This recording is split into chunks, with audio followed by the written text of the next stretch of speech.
Hello? Hello. What are we going to make on the 29th of May, Billy? Going to make a telethon. Out of an old ketchup bottle? And the inside of a toilet roll. We'll provide the ketchup bottle. And the toilet roll. And you can provide the money. The news from ITN.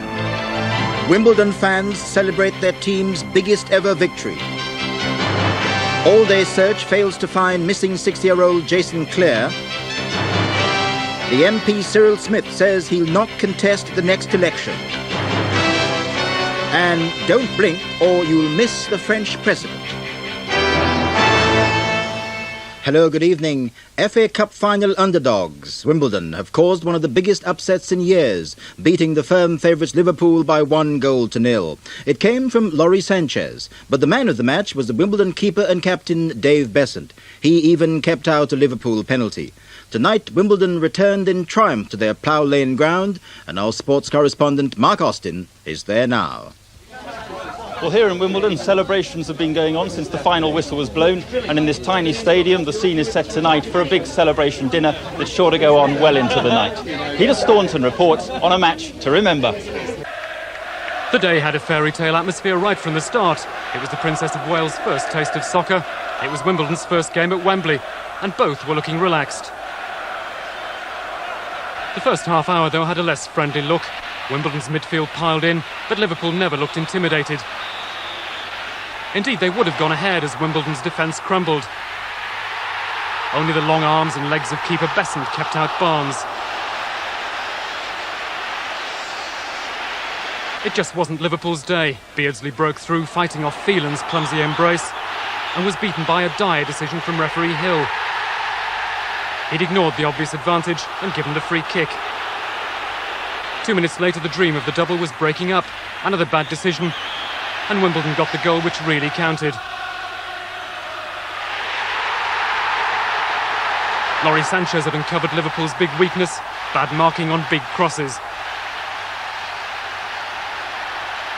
Into the second half, and another astonishing decision by referee Hill gave Liverpool a penalty. Goodyear had won the ball cleanly. Now captain Beasant needed every inch of his 6'4" frame. By the end, the Princess had witnessed the most unlikely fairy story in football.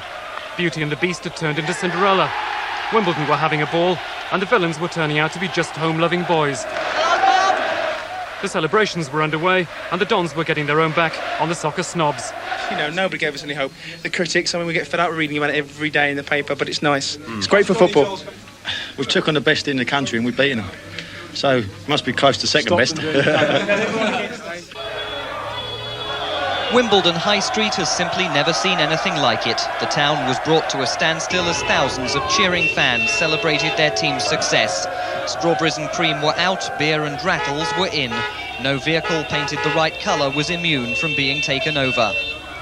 As some supporters took their seats for tomorrow's civic reception, at the town hall they unfurled the banners they never thought they'd use. At Plough Lane, they turned out in force to see the conquering heroes return. Manager Bobby Gould, in the front of the coach, displayed the cup for all to see. This team will go down in Wimbledon history. From the Southern League to victory in the cup final, it's taken them just 11 years. And then a closer look at their trophy as it was carried triumphantly into its new home. Tonight, there's no doubt that Wimbledon is a football town. Simon Marks, ITN Sport, Plough Lane. Well, I'll be back with more sport later in the programme, including a full report on the Scottish Cup final. For now, back to Trevor McDonald. The world's biggest supertanker is on fire in the Gulf tonight after being attacked by Iraqi warplanes. The jets attacked 5 tankers near Larak Island in the Strait of Hormuz. Lloyds in London say 50 crewmen are missing from the Liberian-registered Seawise Giant, the biggest tanker. The British-registered Burma Endeavour, the 5th biggest tanker in the world, was also hit. The owners say all the crew survived. A day-long search has failed to find any sign of the missing 6-year-old Jason Clare, who disappeared last Wednesday in Chichester. More than 100 people joined police in the hunt for Jason, who vanished after a row with his parents. Police say he could have been abducted. Today, the search for Jason concentrated on farmland surrounding the harbour where he was last seen on Wednesday evening. More than 100 local people joined police, who'd already drawn a blank in their searches of the harbour itself. Other volunteers checked disused boats in case the 6-year-old had hidden inside and become trapped. Citizens band radio enthusiasts helped police to coordinate today's efforts. Will you wait, please, in the boatyard? Jason disappeared after a family outing in his father's boat. After being told off for arguing with his parents, Jason went to a nearby toilet. By the time he was missed, a quarter of an hour later, he'd disappeared. A, he's drowned. B, he's wandered off, possibly got trapped in a building. Or C, someone's abducted him. But Jason's parents are convinced their son was abducted. I don't care who's got him, what they've done to him. I mean, just drop him off where he's going to be found. All I want is my boy back. The search for Jason resumes tomorrow morning. For his parents, there's another night of uncertainty. Alan Cuthbertson, ITN, West Sussex. Mr. Cyril Smith, the unmistakable MP for Rochdale, has announced that he's quitting politics. Mr. Smith, who's 60 and has been ill for some time, says he'll retire at the next general election. Cyril Smith's decision to call it a day comes as little surprise. The Liberal MP for Rochdale has been ill for some time. But his decision will sadden many in his party. He cut a unique figure in British politics, an outspoken, old-style Liberal. He was elected as a Liberal MP for Rochdale in a 1972 by-election, and holding the seat for the next 16 years, he was a popular, fun-loving figure in the constituency. His humour was visible last year when he lent his considerable 28-stone weight to a campaign to show the strength of British-made rope. With his parliamentary colleagues, he was also a respected figure, but for his party leadership, something of a maverick, who spoke his mind irrespective of party discipline. From his Rochdale home tonight, he spoke of his feelings. I've no regrets and I'm not disillusioned. I shall continue to play a part in the affairs of the party and to do what I can to help the party at the next election, and certainly my successor as candidate here in Rochdale. I shall do all I can. I'm not disillusioned, I'm not disappointed, I've no regrets. I've enjoyed it, but the time has come for somebody else to have a go. The opposition leader, Mr. Kinnock, has accused Mrs. Thatcher of prehistoric economic policies. It comes after yesterday's speech by Sir Geoffrey Howe urging the Prime Minister to take Britain into the European monetary system. Sir Geoffrey's comments were seen as public support for the Chancellor, Mr. Lawson, in his continuing disagreement with the Prime Minister on financial policy. Sir Geoffrey Howe in his Perth speech yesterday and Nigel Lawson now seem to be waging something quite close to an open campaign for full membership of the European monetary system. Economic arguments for that: it could restrain the pound, hold back interest rates and help British business. Arguments against: it would curtail the operation of the free market and, Mrs. Thatcher says, fuel inflation. Mr. Kinnock and other MPs disagree. She says that in order to try and keep inflation low, we've got to have a high pound. And I think that that has been fairly described previously as prehistoric monetarism. That kind of prejudice can't rule the country. They've got to be willing to move in order to get the best advantage they can for our producers. Sooner or later, I think it's going to become a resigning issue. I'm not quite sure how the Prime Minister can publicly back off to the extent to make the world believe that Nigel Lawson really is in charge.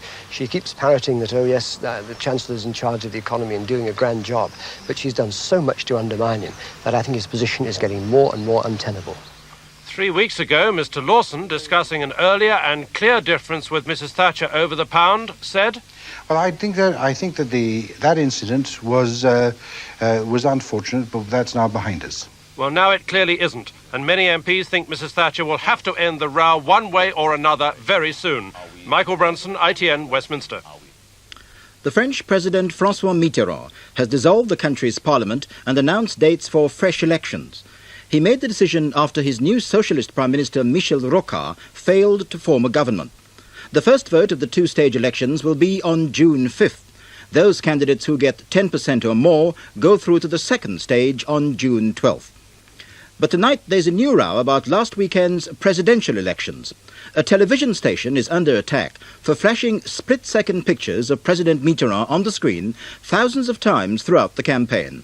Simon Marks at ITN reports. These are the pictures the French government is investigating. They're the opening titles to the news on the TV network Antenne 2. Look carefully at the number 2 and you'll see the face of President Mitterrand. This sort of subliminal image, a split-second picture you don't realise you've seen, is illegal in France and in Britain. Today, the newspaper Le Quotidien de Paris alleged the face was intended to influence opinion in election year. The presidential campaign was dominated by events on television. Jacques Chirac, Monsieur Mitterrand's opponent, used the medium to announce the release of 3 French hostages from Lebanon. President Mitterrand found he could get round a rule banning the French flag from rallies if he put individual red, white and blue flags together. Whether that or the TV titles helped his victory is impossible to gauge. Antenne 2 executives say they don't know how the president got onto the news every night so easily. In Afghanistan, guerrilla attacks have been stepped up as the first of more than 100,000 troops prepare to begin pulling out from the country. 4 people died in a rocket attack on the capital Kabul, and another 11 died when a bomb exploded in another part of the city. Just after dawn, a minibus packed with explosives detonated outside this house in the poorer quarters of Kabul. An indiscriminate car bomb attack that killed 11 people. It's the latest in a series of bombings designed to destabilize the apparent calm of Kabul. Soviet Su-25 fighter bombers take off from Kabul, laden with rockets, bound for Jalalabad, where the Russian withdrawal will begin. Overhead, transports drop flares to beat American and British-made ground-to-air missiles, fired by Mujahideen rebels to shoot down Soviet planes. Kabul tonight rumbled to the sound of multiple rocket launches as the Afghan army showed off its firepower. On a ridge above the main Soviet communications center at Darul Man, howitzers blast launch sites of incoming rockets. This is everyday stuff on the base. Here, 1,500 Russians, not combat troops, will be among the last to leave. But they're already rejoicing. When the British marched out of here in 1842, they were massacred. Tomorrow, the Soviets start a showpiece withdrawal, staged with an eye to world opinion, just 2 weeks before the final Reagan-Gorbachev summit. Ian Glover-James, ITN, in Kabul. And now, with the rest of today's sport, we're going back to Mark Austin, who is at Wimbledon. You'd never guess it here, but there was another cup final going on today. In Scotland, the Prime Minister watches. Celtic achieved their 11th League and Cup double. They beat Dundee United 2-1 in a thrilling final at Hampden Park. A colourful capacity 74,000 crowd was at Hampden for the Scottish Cup final between Celtic and Dundee United. Mrs Thatcher was guest of honour, but there were imposters around. Strict security surrounded the real Prime Minister when she did arrive, and to avoid any on-pitch protests, she met the 2 teams inside the ground, the only concession to security fears. Mrs Thatcher and the crowd quickly became caught up in an entertaining game. Underdogs United took the lead through Kevin Gallagher. But with 15 minutes left, Celtic equalised. Frank McAvenny the scorer. With everyone expecting the game to move into extra time, Celtic put in one last attack. They were urged on by manager McNeil. The ball broke to McAvenny and he hammered it home to make the score 2-1 and give Celtic the League and Cup double in their centenary year. Celtic captain Roy Aitken received the trophy from Mrs Thatcher, with fans more interested in cheering their team than jeering her. As she left the ground, her departure was hardly noticed. Everyone just wanted to get the celebration started. David Whitten, ITN, Hampden.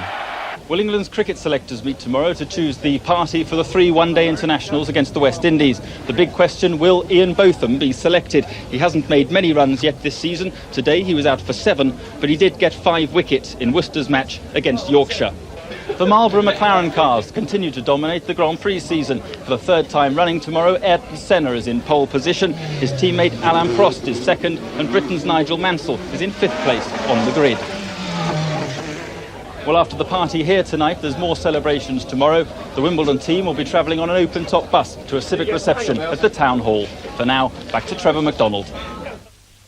The Red Arrows aerobatic team made their first public display since their disastrous training session in which one pilot died. They were cleared for public takeoff earlier this week, and today the RAF men treated the day trippers to Blackpool to display to show that they were well and truly back in business. And finally tonight, a reminder that you can see a special ITN programme tomorrow on the Queen's tour of Australia. Anthony Carthy reports from Australia on the visit to mark the country's 200th birthday. The Queen's tour of Australia tomorrow afternoon on ITV. And that's the way the news looks this evening. From all of us here, good night.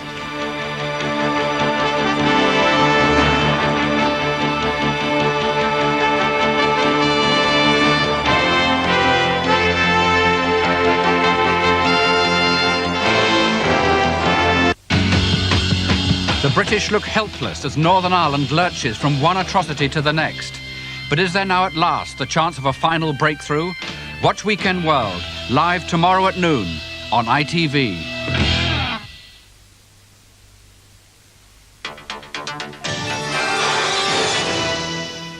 Hello. Well, after a summery day today, tonight will be warm. Temperatures won't fall any lower than 12 or 13 Celsius, 54 to 55 Fahrenheit. Winds are still from the east at between 15 and 20 miles per hour. Well, there may be some patches of mist overnight, but the sun will soon burn those away in the morning, leaving us with some hazy sunshine. Now, that should last for most of the day, but there is the risk of the odd shower. It's most likely to occur later in the day, if at all. Temperatures again from 19 to 23 Celsius, 66 to 75 Fahrenheit, but maybe a little bit cooler along the east coast as the wind will turn northeasterly, blowing a bit stronger than today. Well, we're back tomorrow earlier than usual. As you must know, Wimbledon have won the Cup and will be joining in the celebrations.